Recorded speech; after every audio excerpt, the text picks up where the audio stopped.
Hi, welcome to another episode of Hot Takes. And this whole Labour interfering with the American presidential election debacle seems to have taken rather a strange turn, and rather an illegal turn. And indeed, with Trump lodging a case against Labour with the Federal Election Commission, it may well be that it is a crime, and the person who will have committed it could actually be jailed. That person is Morgan McSweeny, Starmer's chief aide. And the reason this is happening is it appears that Morgan McSweeny was actually paid good hard cash to go to a Democrat event to help out Kamala Harris, clearly breaching the law. Now, with 12 days is it until the next presidential election on the 5th of November? And then the following day, Trump likely to be announced as president. It's hardly auspicious that Keir Starmer's right-hand man could be prosecuted for interfering in the election for Trump's opponent. It's going to be very cold meetings, I think, between Trump and Starmer, if even Trump wants to meet him. Like I say, he could probably just foist him off on the vice president. Humiliation.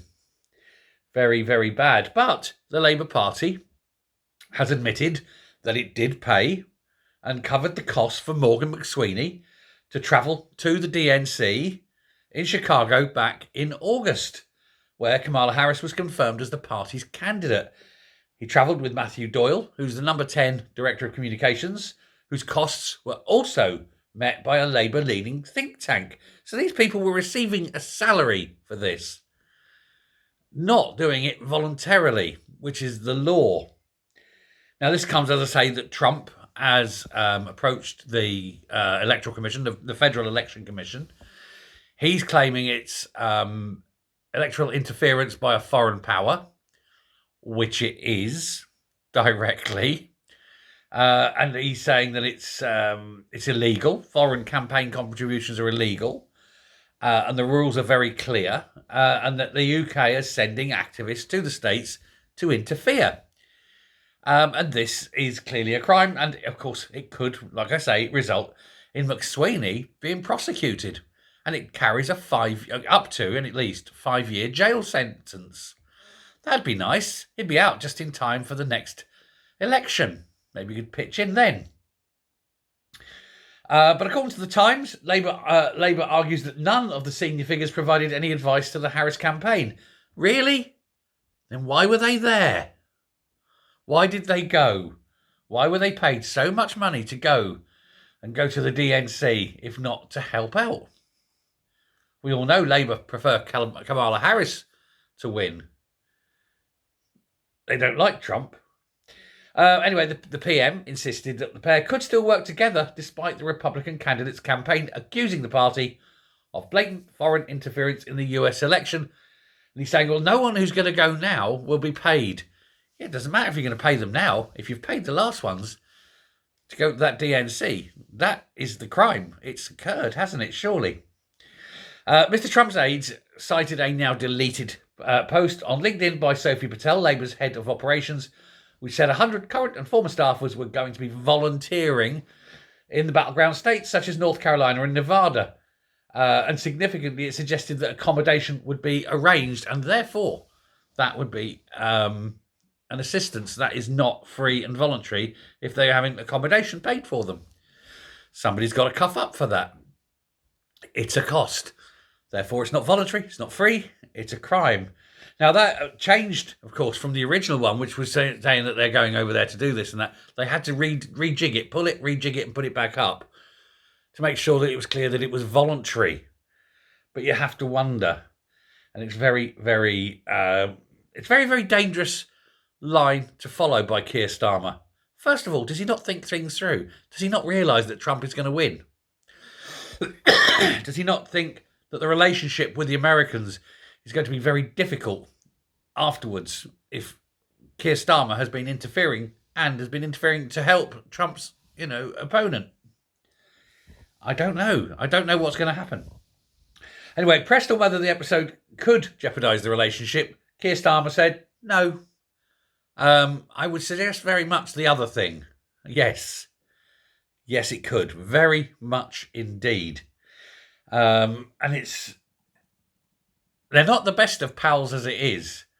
And so why on earth would Trump ever trust anything that comes out of the perfidious gob of Keir Starmer? We don't. And he's our PM. So, I don't think Trump will trust him. I don't think Trump will want to have a very keen relationship with him. It's not off to a good start, is it? First impressions and all, bad.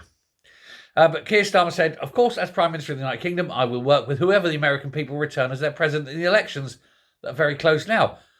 But we'd prefer that it was Harris. He didn't say that, but that's what it obviously is. But, these people are there. Now, what is Morgan McSweeny thinking? Has he not got enough to do at that point trying to settle out the new government? Because they won on the 4th of July, didn't they? Ironically. And then sort of a month later, he's off in America. You'd think he'd have other things to do, other fish to fry. But apparently not. But it's strange. But there was a report in the Washington Post that said that strategists linked to Britain's Labour Party have been in America offering advice to Kamala Harris about how to earn back disaffected voters and run a winning campaign from the centre-left. And that's why Morgan McSweeny was there. So they're absolutely admitting that there was advice taken, help given. And they've admitted that Morgan McSweeny was paid to do so. Morgan McSweeny is in deep, deep trouble. I think they've forgotten what the relationship with the United States is. We used to own them, of course, when they were the colonies. They used to be ours. I think in Sweeney's mind and in, Morgan McSweeney's mind, he probably still thinks that they are. And he's a special envoy going over to the colonies to tell them how to do their thing. I think he's forgotten that the American people are no longer British subjects or under, rule of the king. They most certainly are not. And I think he's damaging the relationship between America and the US, and it will happen at all levels: military, intelligence, just general demeanour. I've been to the States a couple of times. Lovely people, I like Americans. But I'd hate to go to the States as, and be thought of as the enemy. Because we're not. We're the people of Britain, are not America's enemy. Our government, on the other hand, might very well be. Watch this space. Things are going to heat up, I think. Thanks a lot. Bye.